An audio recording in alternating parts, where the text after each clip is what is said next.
My name is Amber.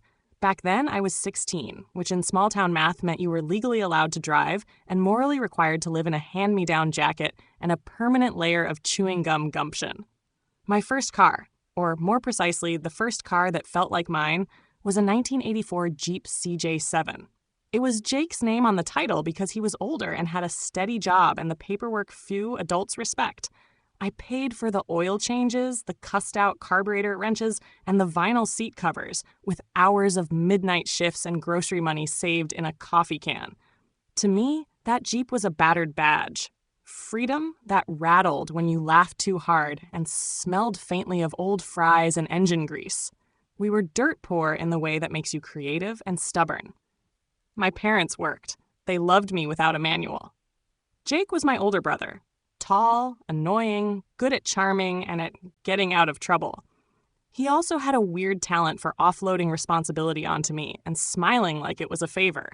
I trusted him because family is a muscle you learn to use when the world gets heavy.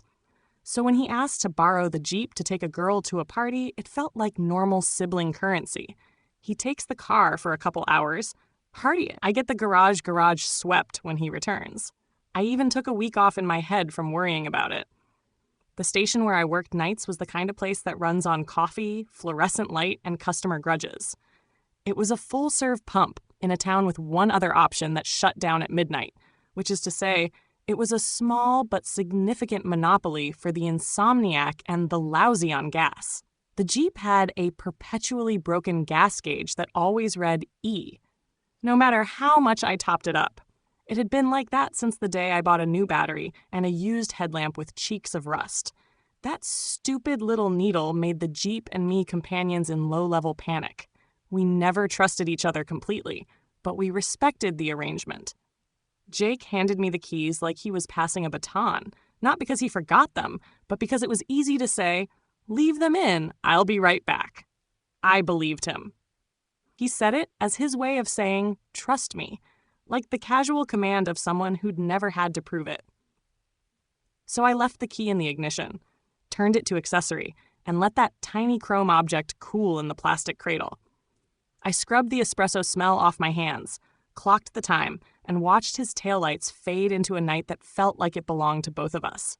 Looking back, the decision to obey him is small and selfish and ordinary. The very shape of most regrets. The Jeep was Jake's on paper and mine in practice. Leaving the keys inside was a single breath between two people who trusted each other. That breath would be where everything pivoted. The phone in my back pocket vibrated like a trapped beetle just after 1 a.m. Midnight shifts teach you to read vibrations the way other people read faces. 1 buzz means a customer, 2 means a family drama. Jake's name on the screen made my stomach do its small-town choreography. Protect, excuse, placate. He sounded like he always did at that hour, words pushed around by music and laughter in the background. "I left the keys in," he said. There was a laugh I later learned was a rehearsal for panic. "Amber, I left them in. I'll be right back, okay?" I felt that little prickle between my shoulder blades, the one that warns you when someone else's ease is about to crash into your life. Still, it was Jake. The agreement was simple and stupid. He borrows the Jeep, he brings it back. He owned the title. I owned the grease-stained receipts and the stubborn pride that came from keeping it running. I told him fine, because saying anything else would have been sounding like a worrywart, and Jake didn't do worrywarts. Halfway through the sentence, headlights cut across the lot. My lot, because the gas station was my map at night. I saw the Jeep before I fully understood the geometry of the moment. A silhouette that fit too perfectly into the lines of my life. The CJ7's square front and sagging spare tire, making a shape I could name in my sleep. The engine idled like a throat clearing. My palms went slick against the counter. I stayed on the phone because denial is practical when something impossible happens, and because part of me hoped this was a bad timing joke. The Jeep rolled to a stop at my pump. 2 men climbed out. They moved like people who'd practiced not looking guilty. Jokes, shoulders thrown back, the rhythm of men who expect the world to turn for them. They leaned against the hood and, in that easy dark, reached for the filler cap. The station smelled the way it always did at that hour. Stale coffee, vinyl polish, a syrup of gasoline and cigarette smoke that had settled into the grout. The fluorescent lights hummed like an animal that had been awake too long. Customers don't come in at 1 a.m. for small talk. They come to exchange tokens of desperation. My chest beat a slow warning drum. Gossip sharpens at night, and the town's rumor mill is part windmill, part carnival. If there was a narrative to be had, I could already feel the edges cutting. Amber, girl who worked nights. Left the keys in the Jeep. Jeep stolen. It was a story that wanted to make me a scapegoat, because scapegoats are tidy offerings when you want to settle a messy thing. I could feel the shape of blame like a glove someone else had already slid on. When the thieves paid for gas, paper bills sliding under rubbery fingertips, they joked about the gauge reading E. They didn't know it always read that. They didn't know I'd fix the brakes at 2 a.m. with a borrowed book of instructions and a prayer. They didn't know what the Jeep meant. And I was still on the phone listening to Jake say, "I told you to leave them in. I told you," the sentence folding into the fluorescent buzz. It sounded less like reassurance and more like an accusation thrown like a match. My stomach nodded. If I spoke, I could tell them, "Jake told me. I left them because he said so. This was his car. I didn't steal it." But words in a gas station at 1 a.m. are small. People prefer the spectacle of a thief to the messy truth of trusting your brother. The Jeep sat there, its radio a low hum of stolen bravado, and I realized the scene would be quick. I also realized, with the odd clarity of a thing that has just tipped, that no one else would understand the minute reasons I had done what I did unless I made them. That realization was the coldest part.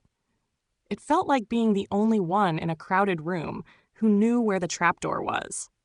My hands went under the counter to where the silent alarm sat, a lump of plastic and responsibility, and my throat formed a choice I hadn't expected to have to make. I hit the silent alarm like I was checking the oven. Quick, practiced, the plastic button cold under my thumb. It didn't make the station erupt in sirens or neon. It made the station a different kind of quiet, the kind that sits heavy and patient while things rearrange. I think pressing it is the moment I stopped being a scared kid and started being someone who had read the room and decided to act. Full serve meant I had an excuse to be right at the Jeep. The pump light hummed above us, a small sun. I slid out from behind the counter in my gas station uniform, scuffed sneakers, a name patch that read Amber, like a promise, and walked like I owned those pumps. The thieves didn't look up from their jokes. Men who take what isn't theirs rarely expect an employee to be more interesting than a nuisance.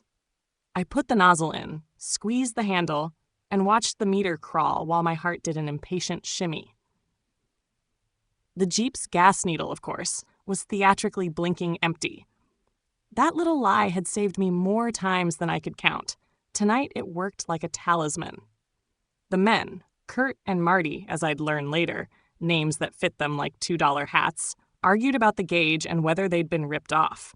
They talked over each other with the bored ferocity of petty criminals. Who had the keys last? Who'd taken it in the alley?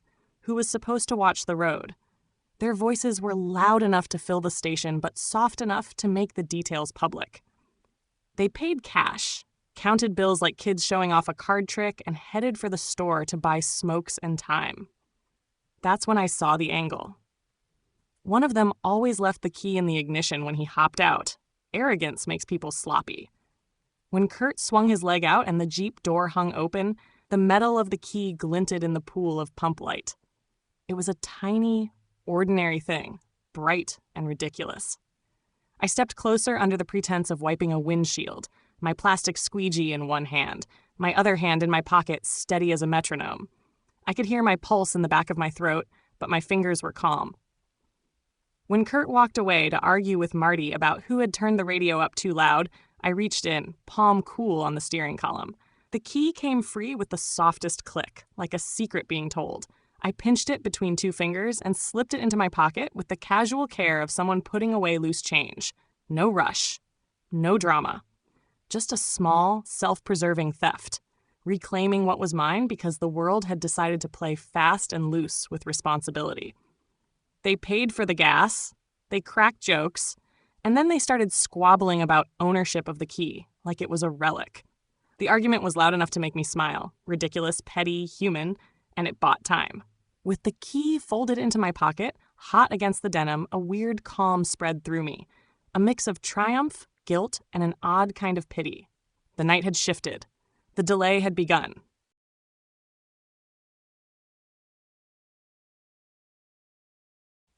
The argument between the two men had shifted from casual to volcanic by the time the first patrol car swung into the lot. The sirens stayed mercifully quiet.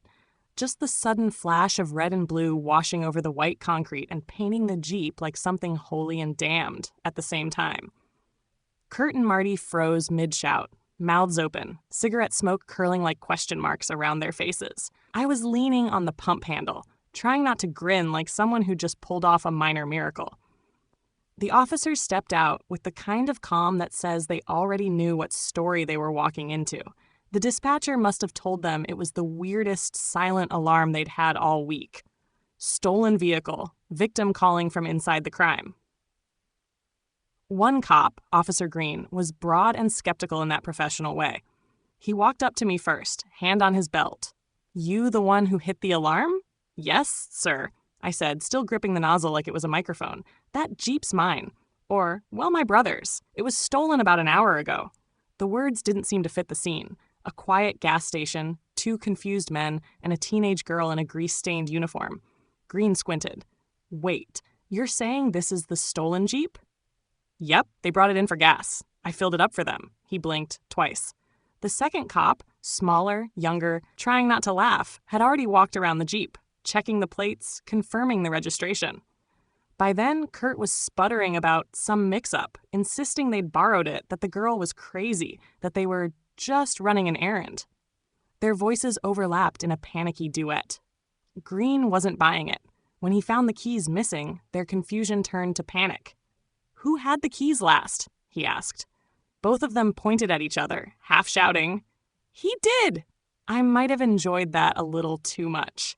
When Green asked me where the key was, I reached into my pocket and pulled it out like a magician at the end of a long, quiet trick. He stared at it, then at me, then at the two men cuffed against the Jeep, and shook his head in disbelief. "You took the key?" "I figured they didn't deserve it," I said. The laughter started slow, first from the younger cop, then Green, and then it rolled outward, catching even the dispatch radio that buzzed with the story being retold in real time. Kid steals back her stolen car. It sounded ridiculous enough to be perfect. Kurt and Marty just stared, mouths slack, caught in the weird limbo between outrage and humiliation. Green had to ask me to tell the story half a dozen times, just to make sure he wasn't missing anything. Each retelling made it funnier, sharper.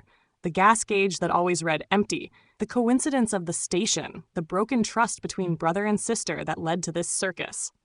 By the time the paperwork was done, both thieves were cuffed in the back of the squad car, the dome light flickering above them like a spotlight on irony itself. The cops were still chuckling as they drove away. One of them radioed in, "Dispatch, tell the papers they'll want this one. Kid outsmarts car thieves at a gas station." I stood under the buzzing lights, jeans streaked with oil, holding the key that had caused all this chaos. The Jeep sat there, battered, beautiful, and entirely mine again, and for the first time that night, I let myself laugh, too.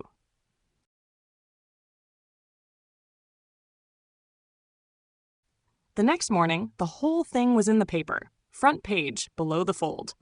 Teen outsmarts thieves in gas station standoff. There was even a grainy photo of me standing beside the Jeep, hair in a lopsided ponytail, still wearing my oil-stained uniform and the same deadpan expression that had carried me through the night. I looked like I was about to ask the photographer if he wanted premium or regular. But what I remember most wasn't the newspaper. It was the silence at breakfast. Mom was stirring her coffee like she was trying to hypnotize it. Dad had the paper folded beside his plate, reading glasses perched low on his nose, not saying a word. Jake sat across from me, hands wrapped around his mug, eyes fixed on the table like it might offer him a script for what to say. When Dad finally looked up, it wasn't the kind of look you get when you're in trouble. It was the kind you get when someone realizes they were. "Amber," he started, voice steady but soft, "we owe you an apology." Mom nodded, swallowing hard. We were too quick to blame you. We should have listened when you said Jake told you to leave the keys." Jake didn't look up, but he spoke, quieter than I'd ever heard him. "I screwed up. I shouldn't have told you that. I didn't think." I cut him off before he had to finish the sentence. "No, you didn't. It wasn't cruel, just true." There's a difference. The thing about being right, especially when you've been doubted, is that it doesn't always feel like winning. Vindication has a strange flat taste. You expect fireworks, but what you get is the quiet relief of people finally seeing what you saw all along. It's still good, just not loud. Dad cleared his throat and said something I didn't expect. "When you're ready for your own car, one that's yours this time, we'll help you pay for it." Mom added, "It won't make up for what happened, but it's something." It was more than something. It was the kind of gesture that felt like a line being redrawn, the distance between how they saw me and who I actually was. Jake finally looked up, his expression equal parts shame and gratitude. "You could have let me take the fall," he said. I shrugged. "You'll remember this longer if you didn't." He laughed, just a little sorry, and the tension in the room cracked open like a window after a long winter. Later, when I drove the Jeep again, it felt different. Same broken gauge, same stubborn clutch, but the air in it was lighter, like it had passed through fire and come out with a story instead of scars. I didn't keep it forever. Eventually, I traded it in for something smaller, quieter, more reliable. But every time I filled up the tank, I'd glance at the gauge sitting on E and think about that night. How everything good I got out of it came from staying calm, thinking fast, and refusing to play the fool. That's what growing up felt like, realizing revenge doesn't always need fireworks. Sometimes it just looks like getting your life and your car back, with everyone finally knowing the truth.